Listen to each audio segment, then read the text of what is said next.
We're starting in 5, 4, 3, 2, and we've started for the third time. But they only know, our audience friends only know of one time. Thank you, editing. Yes, I probably shouldn't have said anything. What are we talking about? Because I just went through a whole unbelievable amount of problems with my daughter in school. Really? Oh, just, classic drama. I grew up in a house of all boys, so I knew none of this. 3 boys, I knew none of how this clique thing, the friend groups. I didn't know there was such a thing as a friend group. Was there some, total major drama at school today? Every day.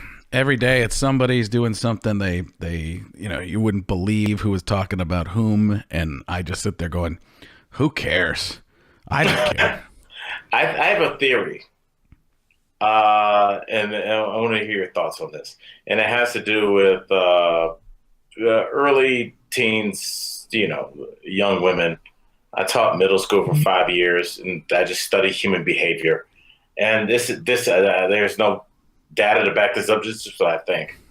I think that women develop cliques quicker, and where the concept of mean girl comes in and all that terminology.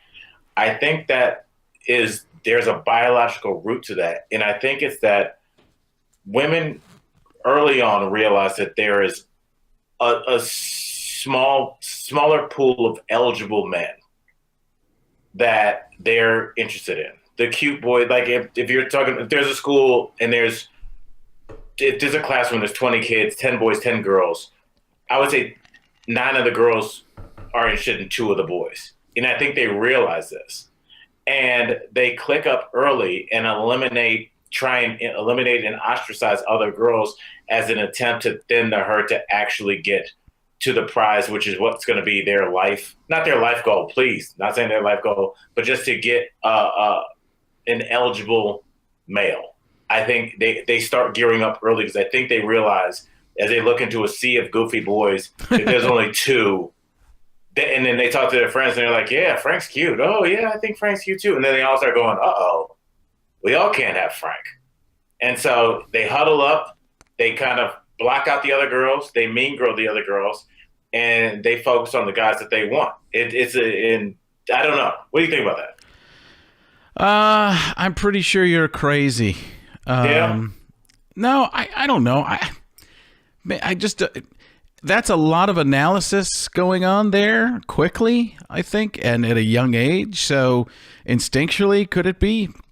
Maybe, but I think boys just don't care as much overall. And that's not all boys, again, especially, maybe there's some kind of, and I'm wary of trying to sound too, I don't even know how to say this, but maybe sound too liberal sounding, I guess, here, because I don't know if that fits me, or not. But it's almost, maybe some of it's in that genderish kind of programming and societal what they see too. So definitely could be. I think girls are under constant attack, from I would say, from their Barbies on. They must pick up a Barbie and be like, I don't look like this. I don't know. We don't pick up. Yeah, it's weird because that's why I'm not 100% into anything, because we didn't pick up G.I. Joes and go, I'm not built like this. There's something in it. I do think there's something to it. I'm with all these, and people I believe can raise their children however they want. I don't know what positive you're doing with total gender fluidity and all that talk, because you're kind of set up in a way for, maybe you're not, maybe the thinking is evolving enough that it doesn't matter. But I feel like, hey, you're setting the kid up for a lot of ostracization, if that's a word, in a certain book, because other kids. I think against all odds, that is a word, Frank. Yeah, that was an amazing word. I think it's right. Ostracize, cessation, ostracization. Yes, don't go back to the well. The aliens on Sesame Street aren't putting those together, right? No. Ostracization.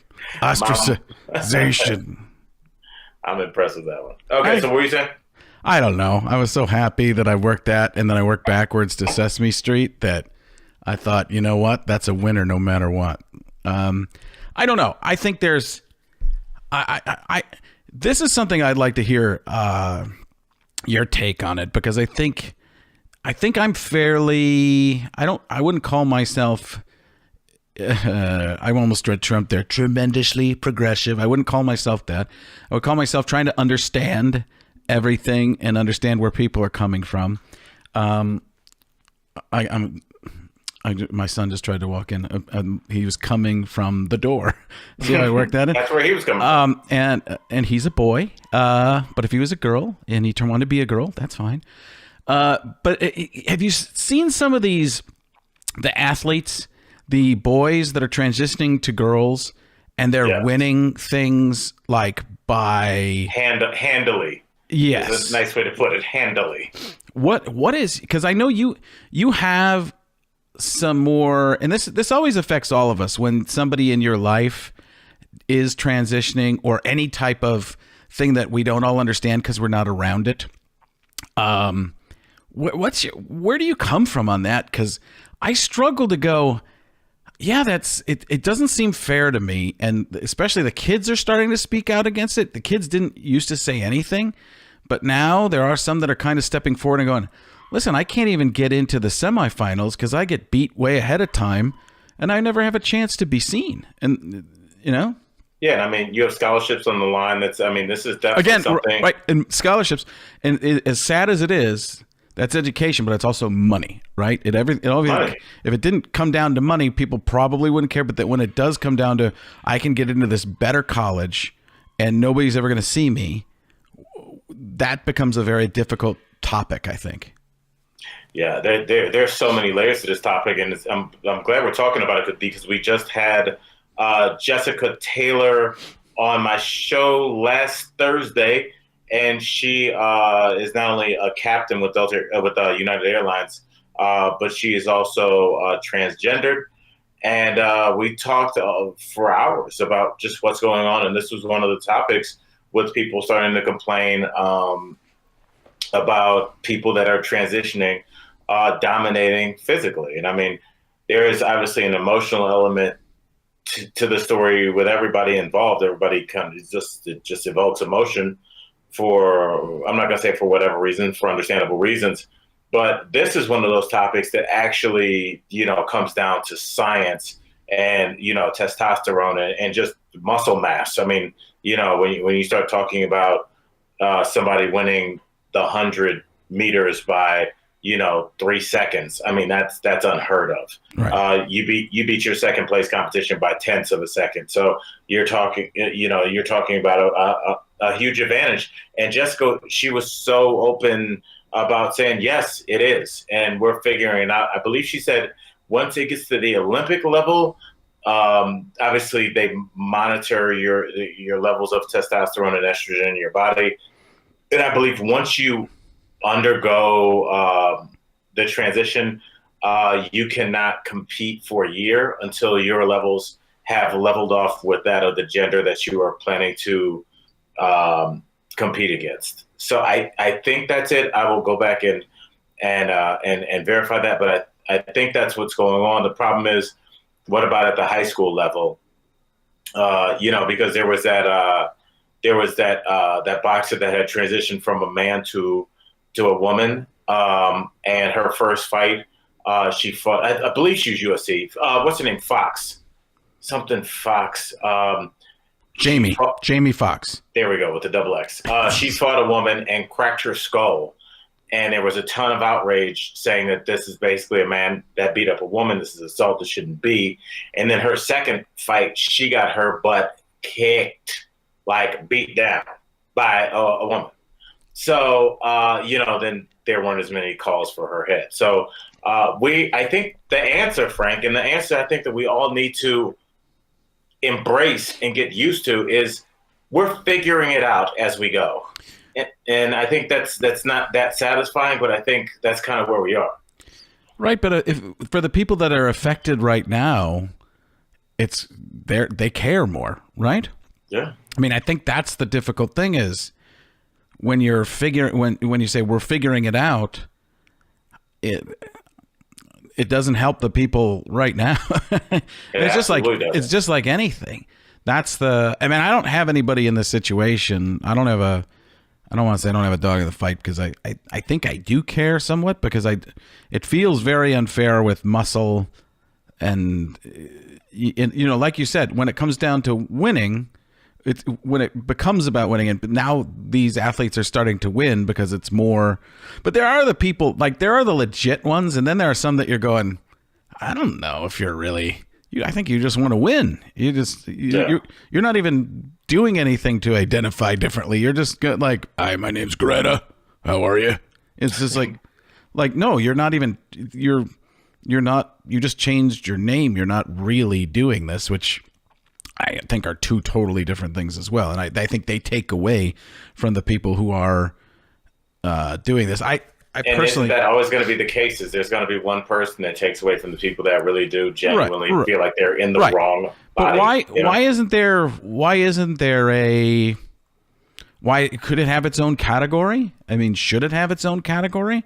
Seems like that's the figuring it out kind of moment. So I guess you're not competing against that many people. But that's what I'm saying. It's like another high school going to have another transgender track team.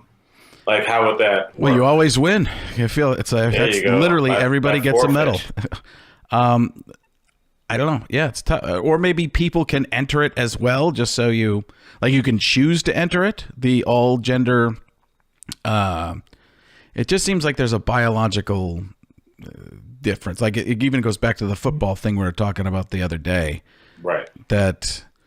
I don't know, and I always look at who am I to say. I don't know. Well, again, and I hate to take everything back to evolution, but I mean, you look at the way our bodies are built. Men, for the most part, are just stronger, on our upper body, just traditionally.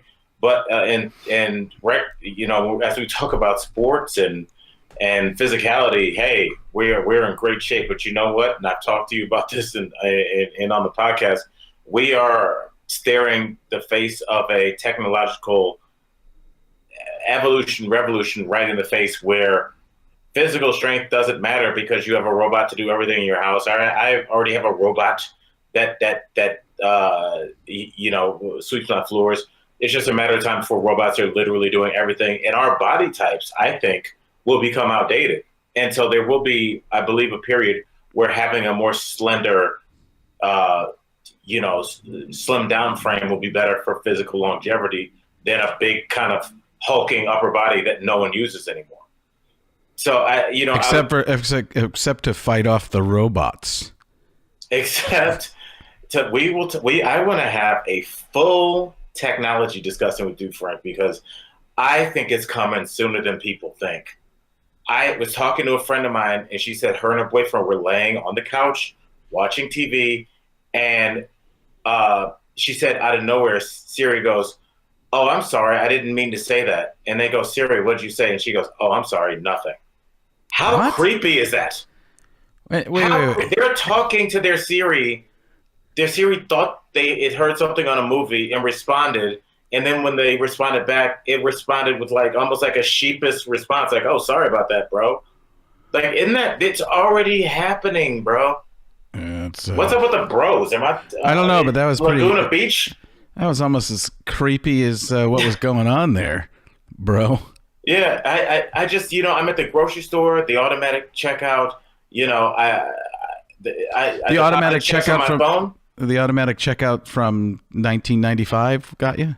Yeah, well, it's all you now. Well, there are more of them. I'll tell you. I'll say that. And just like I remember, there was a period in time where I used to know who the cute bank tellers were, because when you get a check, you go to the bank and deposit it. Now I haven't been inside of my bank in a year. Wait a second. There are still banks? Exactly. Yeah. I think that's the thing. Is it's everything that we know is about to change, especially like how we relate to artificial intelligence and what we use to determine gender. I think it's just going to be. I think it's going to be a lot of yeah, that's that. And I just don't think it'll keep us that shocked for that long. I think it'll just be part of our everyday life. I hope it. A lot of things don't make sense to me. I try to make them make sense because I try to have compassion and empathy and understand. And some things I can get there, and some things I can't. I don't even know anymore. Things are definitions are lost to me, and that's the most difficult thing.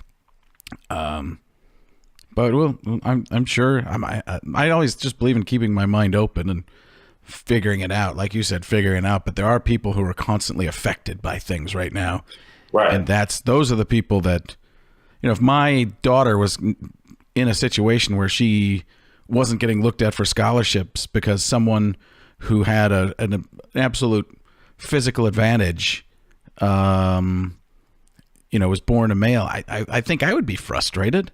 I would try to talk to my daughter and say, don't have hate or anger here, but understand there's something going on. But they're not gonna. I mean, I try to have that talk with my kids on a lot of things, and I don't have the answers, and they're like, why not? I'm like, because nobody knows. Nobody really does know, and it used to be pretty cut and dry, but now it's not at all. And it's a lot easier when it's cut and dry. It might be wrong, but well, Frank, before you go on, you said something so interesting there. You said things are so much easier when everything's cut and dry. And I think I've always thought a lot of the pushback to whatever issue we're talking about, whether it be race, socioeconomic, whatever, I think a lot of people just don't want to think that hard. And it's not almost an insult like, oh, they're too stupid. I think people are like, look, man, I got 4 kids. I work 9 to 5 and 6 to 10 Fridays, Saturdays, and Wednesdays.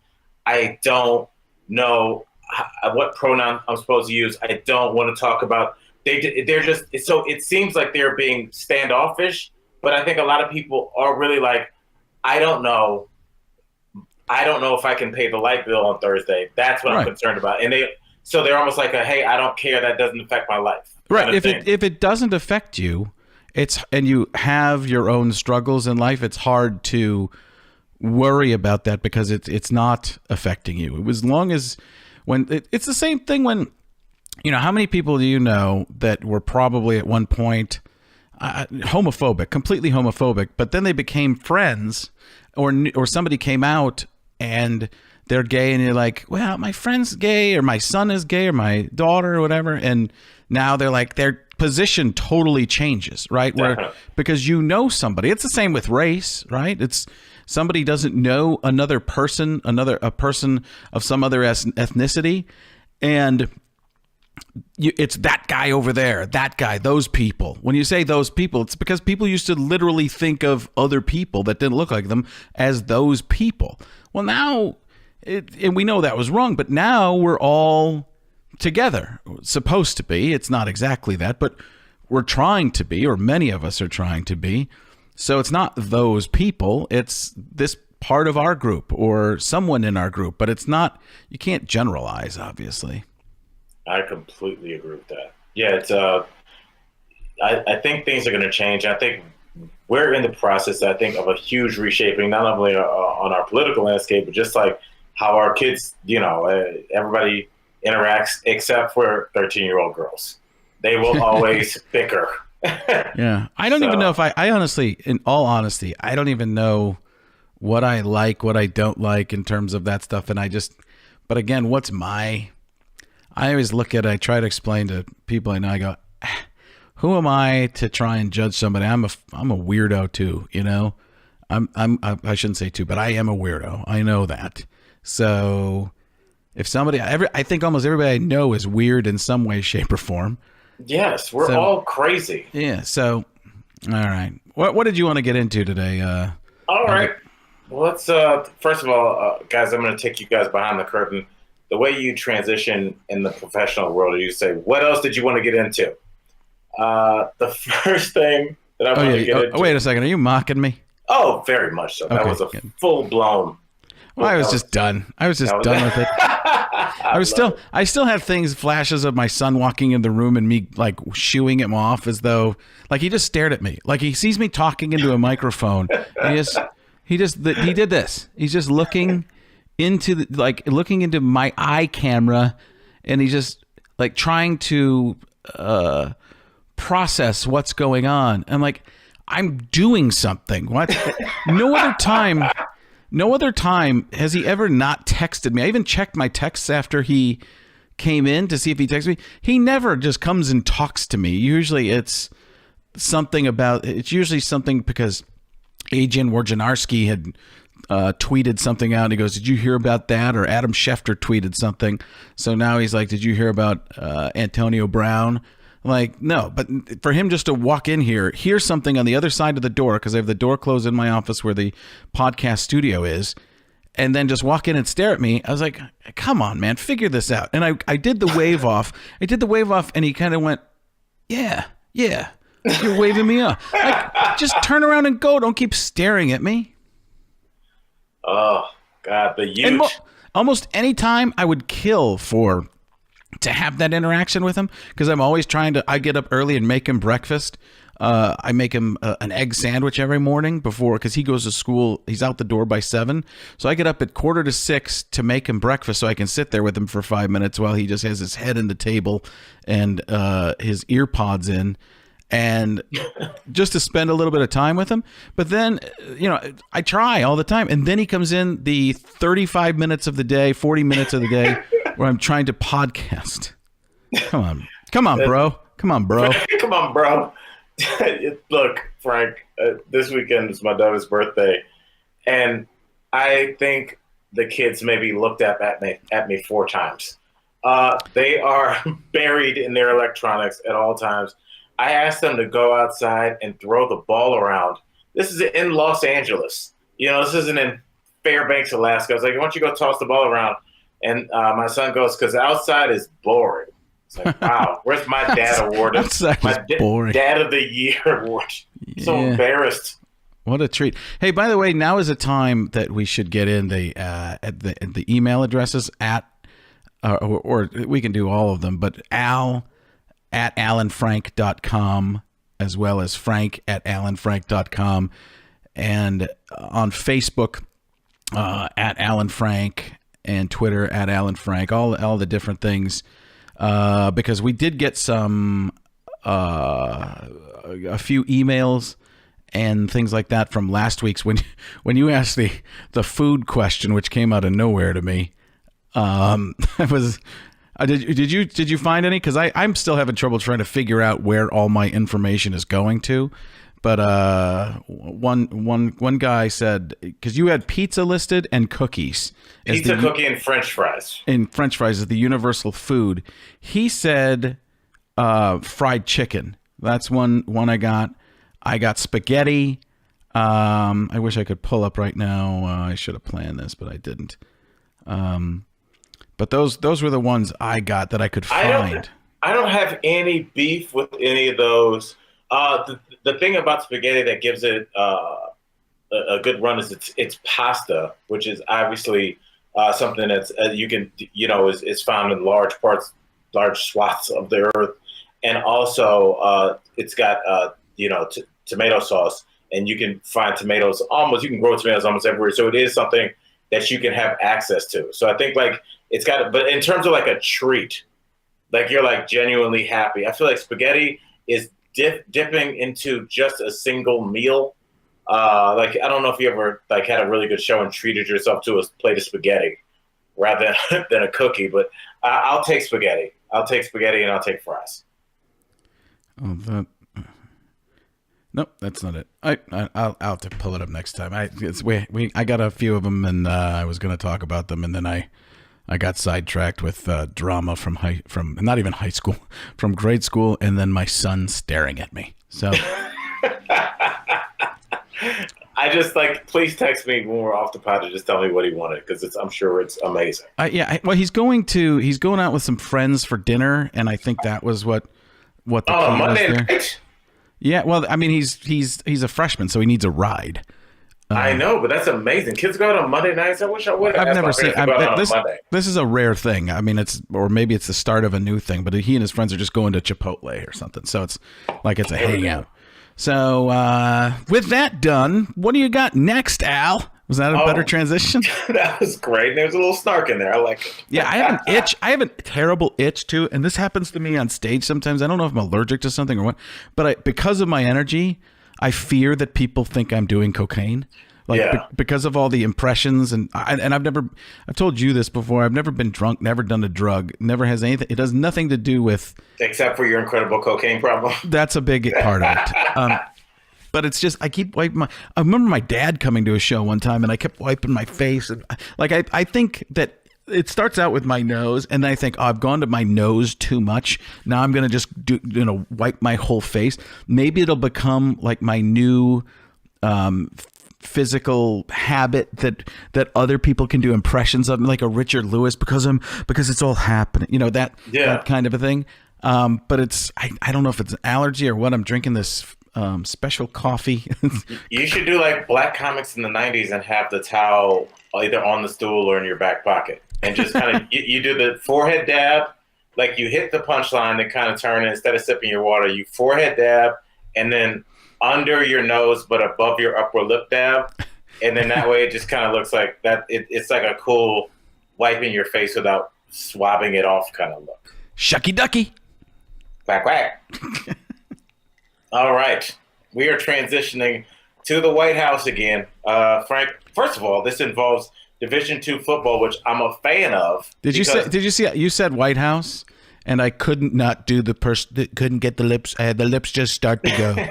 the lips are ready. Well, keep those lips as well. I got to talk to my man, my man Trump about this. We saw that the North Dakota State University football team, which wins a lot, Carson Wentz, Philadelphia Eagles star, went there. Fantastic team, but for a second-tier group.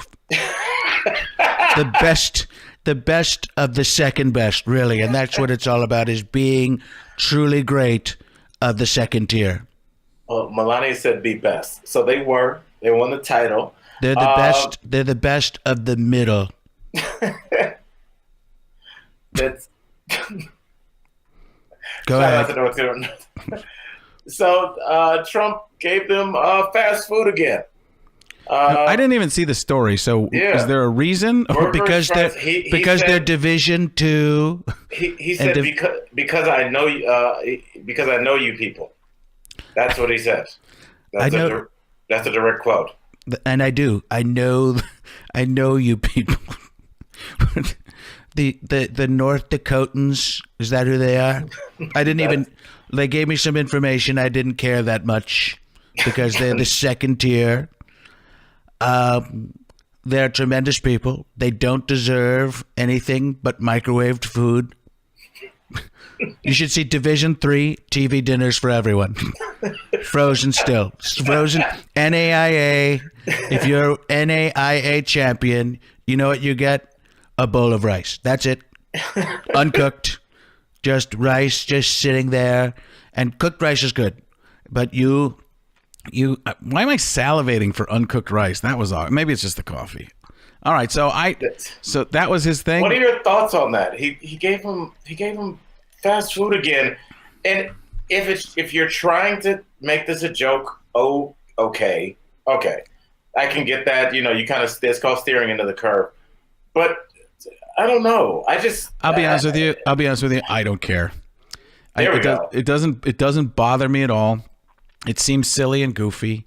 I don't know because I didn't see it, but to me, if it happens too much, because if I'm that team and I'm one of just a couple of teams that got fast food from the president of the United States, I'm like, I was on that team that got the fast food, and then people go, that's pretty interesting. That's cool. But if he does it all the time, it doesn't mean anything. Then it's just, I don't get it. I don't understand why. But I don't like big over the top, super well cooked dinners. Anyways, I mean, in those super formal dinners, that's not me. I'm those people. But I mean, I do like that. But in the situation where you're going to the White House, I don't know. I've never been to the White House I've never won anything. So. There's still time. Not even second tier. So there is no time. Time ended a while ago. Yeah, so it doesn't bother me because he's goofy. I think he's. Yeah, and I was even trying to take it. You know, it's not a political thing. Just like let me rephrase the question. If you're on that North Dakota State team and you're the coach, let's not make it so if you're the coach, are you like, this is really cool, or are you like, that was cool, but man, dude, these kids work their butt off. But what is the dinner? The dinner is the least important thing of the whole thing to me. The whole pomp and circumstances going to the White House. Do you think they're cooking? They're cooking a big group. I don't know if it's if the group that goes there usually gets a really well cooked dinner, multiple courses, something like that, and it's really well done. That's one thing. But if it's the second tier chef, if it's not the main cook doing it, why not? McDonald's, who cares? You're just going to be there, get in, get out. Well, I'll tell you who cares, Frank. If I have McDonald's and there's no White House silverware for me to take. That's what you're really doing. You're stealing a couple. You're stealing some White House. Anything with the White House on it, you're pocketing, right? Well, you know Trump's even doing that, right? He's going to playing cards. Let's see. They're trying to impeach me, so I am going to take this fork. Yeah, it just doesn't bother me. There are so many things out there that do bother me, and I have questions on. This is something I just think is kind of silly. And again, my own personal opinion, I could understand how people could be upset about it. I get it.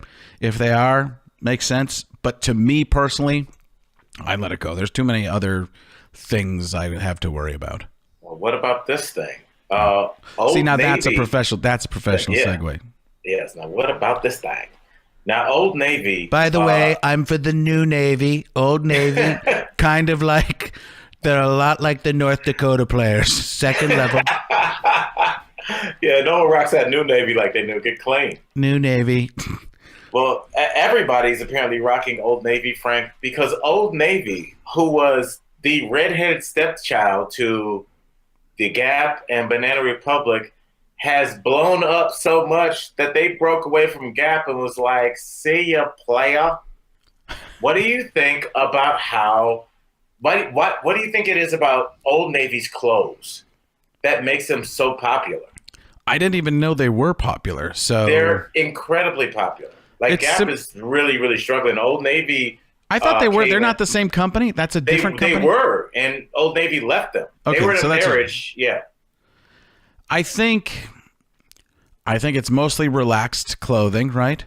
Right. Definitely. It's not tight stuff. It's in this world of gender fluidity, I guess. Even not that, but I mean, people not trying to be as sexual. I think a lot of the time, people being a lot more comfortable. And I always liked some Old Navy stuff. I mean, that's probably more. Me too. That's probably more my kind of thing, because I don't know. I wear basketball shorts. Part of the dream, trying to keep it real, trying to keep it not real, but trying to keep it alive. Yeah. Hey, 37th tier. Summer League is coming up soon. 37th tier. Yeah, I think that's probably it. It's less about. I mean, each generation gets less formal, right? People used to travel. When they would get on an airplane, it would be a big deal. You dress up to get on the train. You dress up to get on the airplane. People would dress up even more to go to church. I never thought about that. It's all way down. It's a slippery slope, I guess. I see people. I don't go to church very often. I'm Catholic, so you don't have to. So Good maybe deal. you have to. I don't. And I'm not even sure how Catholic I am. I think I'm semi-Catholic. I think I'm Italian, so I have to be. I'm not sure, but It's hardwired in there. yeah, there's something. I don't know. I don't understand any of it. But I see people. The last time I was at church, Christmas. So, but even then, it used to be suits, and now it's kind of a decent sweater.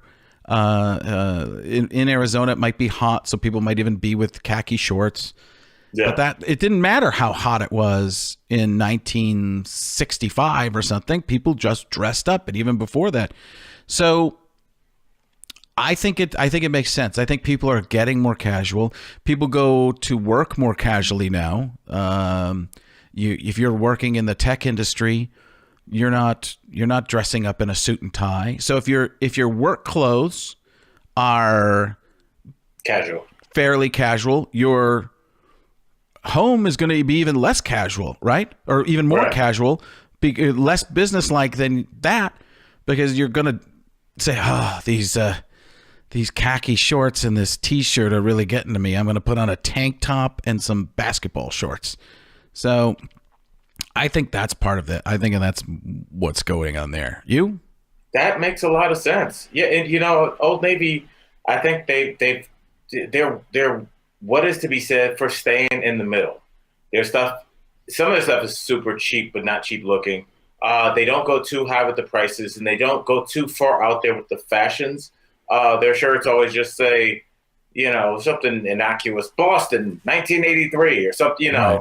Just something that's not going to offend anybody. So you can go in there and you're just like, hey, I got 3 kids. We need to, get some summer clothes. And you can walk out of there and with $350, $200 goes a long way at Old Navy. Let me ask you this. Are Old Navy usually freestanding or in a mall? I feel like usually freestanding. They're always in a plaza. So always in a plaza. Malls, they're usually facing out, not facing in the mall. If that makes sense. Right. Malls are struggling, right? So less people going in the mall to buy the other stuff.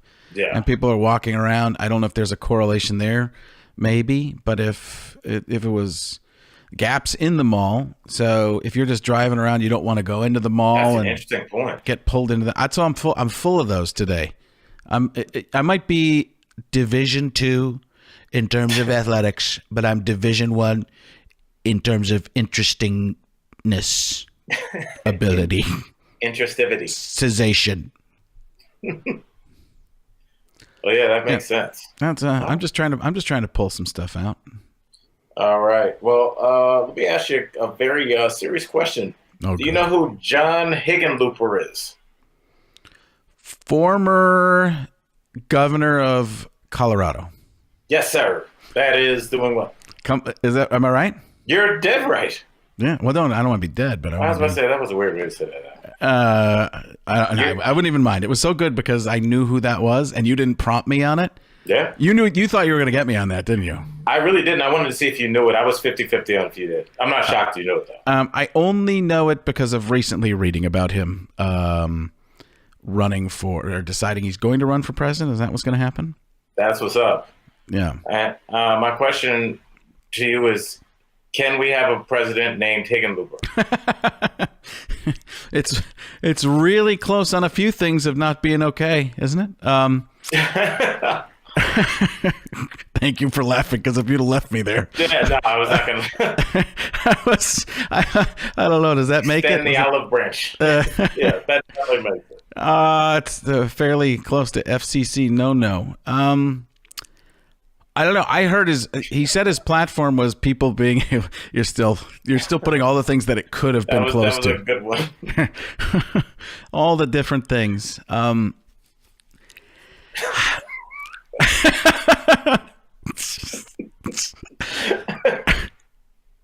This is a promo. Yeah. Just on name only. Just on name, I like what anybody take President Hickenlooper for real? No, it sounds like a South Park character. It does. But I'm like, are we that shallow? If we're like, I really like all this guy's policies, and then you get in the voting booth and you see Hickenlooper. I mean, you got to address that. That's got to be the first thing you got to address if you're his campaign manager, right? Yeah. Any shortening sounds even worse, though. So I don't have a problem with it. Again, it's, to me, if the person I think some people would. I do think that would bother some people, just that they don't like the name and they vote basically on a name. But if I read that he wants to run on bipartisanship and trying to sort things out, and I like that. I think that's great. The problem is I don't think I don't think the system really wants that. Anybody on their side. So Right. good luck in I'm there. like, hey, I think it's been brought up that maybe they could work together, and I think both parties are like, we're good. Yeah, it's a game. It's just a game. So I don't know. Gonna be. Is he a Democrat or Republican? I didn't get his platform. I'm assuming it's Democrat because there's only one Republican running against Trump at this point. Oh, right. He would be going. Yeah, he would. There's like Right, 14 to 15 to 20 people now in the Democratic race, right? That's right. So yeah, Or claiming they're going, or possibilities. it's a full field. I feel like we still got time. Yeah, yeah. Plenty of potential candidates. Maybe you see 100 people up there on a stage trying to do a debate. You now have 15 seconds. Just go to the next person. No, so I'm if I ever vote on name only, I'm worried about it. So yes.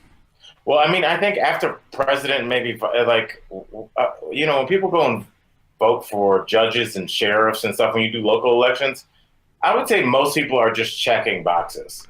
I don't know. I know when I was younger, who the comptroller is. I'd done that many times when I was younger. I would round out my ballot. I would go, okay, I voted this way here. I'm going to make sure I hit some Republicans here. I make sure I hit some Democrats here.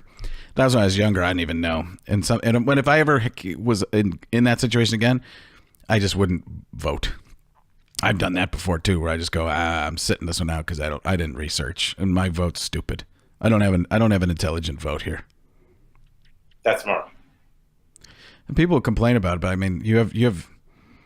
If I'm voting for somebody and I don't know what I'm voting for, how's that any better? Then I'm just voting for somebody else. I'm giving somebody else's vote more credence, which makes no sense. Well, you are, but at the same time, it's just. I mean, I guess you can leave it blank, which is but it's just. I don't understand as a grown man how a citizen is supposed to avail himself to all the people running in his district. Obviously, idealistically, I'm sure you could do research. There are people who do. There are people who do, but that's a lot of time. There's the person you're talking about at their home trying to just deal and make the payment on their phone or on their home or their make rent for their apartment. Where's the time? You got 2-3 jobs. I don't know. So but that's what voting is. So. All right, really quickly, we're short on time. This is kind of a big one, but I want to get into it, and maybe we can wrap this up quickly. Very quickly, though, I don't know if you saw the royal family has imposed some rules on their social media in terms of what you can tweet at the royal family. Obviously, nothing violent, nothing slanderous, no advertisements. They basically were like, you have to be nice. That not vulgar, no profane language, all that kind of stuff when tweeting, or you'll be blocked. And then also the police will show up at your house depending on what you've tweeted. And that's why I'm declaring myself king. Could you imagine if Trump could go after people that went after him on Twitter legally? What would happen? That would be. In some ways, he kind of does. It's a crazy back and forth right now. Anyways, I'm of the thinking that things could have been way better for him, and maybe I'm wrong. If he didn't go back at everybody, that's the problem that a lot of people in the middle have. That are like, come on, man, just stop, just let it go, just let it go away. But then other people on the right would tell you, hey, but if he doesn't fight back, he just gets crushed anyway. Maybe they're right. I remember George W. Bush never said anything, and they would kill him. And now people are like, remember how sweet George W. Bush was? It's so funny when people come back and they're like, no, you hated him. Oh, but it's just circumstances have changed. Yeah, exactly what it is. I don't know. What's the question? What's the question? The question is, how would you feel about imposing some sort of rules and regulations on our social media in terms of what you can say to people? I thought about the example of Cody Parkey, the young man, and I say young man, this kid's probably 26, 27. Kid missed a field goal for the Chicago Bears, makeable field goal, missed it, hit the upright, all that. And I was like, Frank, you think about how many death threats he must have gotten. Right, but don't look at it. I mean, yes, I go back and forth on this all the time, constantly, because I think it's a public arena, right? It basically is, even though they're private companies or publicly held companies, but they're public companies. It's essentially a public arena, and you have free speech. For people who don't understand, is by the government, right? It's the government can't stop you from free speech. A private business can, but then once you start doing that in your own private business, I think there are certain boundaries, certain things that are meant to incite. But I don't know. How do you stop it? Do you have an idea how to stop it? Because I don't. And have you heard people saying that you should have to attach your personal information to your social media, therefore you're bound by the things that you tweet? But then what about people who hack it and do change everything? And now they're like, we have proof that it was you from the beginning. And you're like, no, not just the people lying about the hack. That's the difficult thing about social media is this stuff can be done from afar. It can be changed, and somebody can be out to get you that knows how to do it. It's a lot of responsibility. I don't know. I tend to go with free speech wins even when it sucks. I mean, I love that, bro. What's up with the bros today? I don't know, bro. Can we go back and cut the bros out? No, I really do like that, though. Wouldn't you rather err on that? Wouldn't you rather? I think that's the position of, and now that's a more, I'd say, conservative point of view. Maybe libertarian point of view is, it's the alternative is that you take a chance at cutting out too much, and that can slowly chip away to being way too much, right? That's the slippery slope. Where the other side is, it gets worse and worse and worse. I don't know. It feels like it's just so difficult because it's cyber, right? If you were there, it's one thing, but once it's out in the ether, if it's out there somewhere and you don't know and you can't attach it to somebody, or even if you can, is there now mistaken identity? And let's say your name is on something and somebody can now attach your name to something else that you retweet with somebody's name. This person said this, look at them, and go, now you're going to have attacks the other way, right?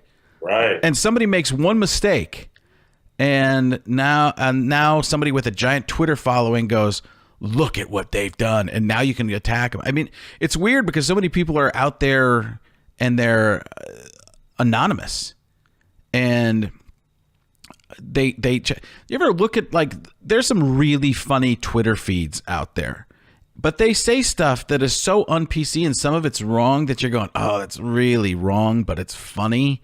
Right. I feel like a terrible person, but okay. But if they were an actual person, they could never do it. There's no way, because then they would just get attacked. Take it, yes. Because you know who it is. And do I feel bad about myself when I laugh at something evil? Sure. And this doesn't even have to be like a race thing or something. It could be just, I'm laughing about somebody else's tragedy right now, but something tragic, and you go, that's brutal, but maybe they're making a point. So you could make a smart point on something like that too. I don't know. I worry once you start trying to take it away, because then you have to decide on what is okay and what isn't. And now who can make that call? And who makes that call? And what are their predispositions? Where are they coming from? Because we've talked about that before. Everybody's coming from some type of political slant, no matter where it is, even if they're trying to be good. Things that happen to you in your own life determine who you are. Now they're going to determine someone else. I don't know. I think it's scary. Does it need to be there? Maybe. If Twitter and some of the other Facebook and stuff like that was a little more honest about what they're censoring, and they gave you the rule book, that their terms of service are so written so crazily that you're not going to get that. But I did a podcast with somebody, and they mentioned Trump because I did a Trump impression in the podcast. It was a comic book podcast, and they mentioned Trump in the podcast description, and put a picture of it in the video just of actual Trump, and they got shut down by Facebook because it was labeled political speech, and it wasn't political. It was just a joke. And they shut it down. They stopped his video and didn't let it go out anymore. He couldn't boost it. So that's weird to me. That's very odd. And I know it's not a government entity, so it's not actual freedom of speech, but it is censorship within its own company, which I believe they have a right to. But I don't know. Do you think if you mention President Obama, if you mention somebody else who might be in the political world, I don't know. And now Trump is a controversial figure. He's done that to himself a lot, but I don't know. That's weird to me. When somebody's cutting, saying you have Trump in your picture, get rid of it, or you can't be going on. It's odd. We're in a strange place and time, Frank. We'll never see this in the front of our podcast, Alan Frank. At Alan Frank on Twitter, Facebook, al@alanfrank.com, frank@alanfrank.com. Send us anything you want. We'll talk about it. We'll love it. We'll coddle it. We'll make it ours. That's what we do. Right. Well, so much for getting it done super quickly. We're at about 50 minutes. I think we just like talking to each other, brother. I do. I think of you as the more intelligent of the two of us by quite a bit. So I was really happy. Tweet that. Save that. No, you should have just said promo. But today I felt like I was up with you, and I actually felt you were dancing around a little bit at the beginning because you don't usually say as much as you did. And you were really you were doing more of what I do. You were trying to be careful with what your thoughts, and tell me if I'm wrong, but I shouldn't say dancing because it sounds like a negative, but you were trying to get it right on everything you were talking about transgender and stuff like that. Especially Frank.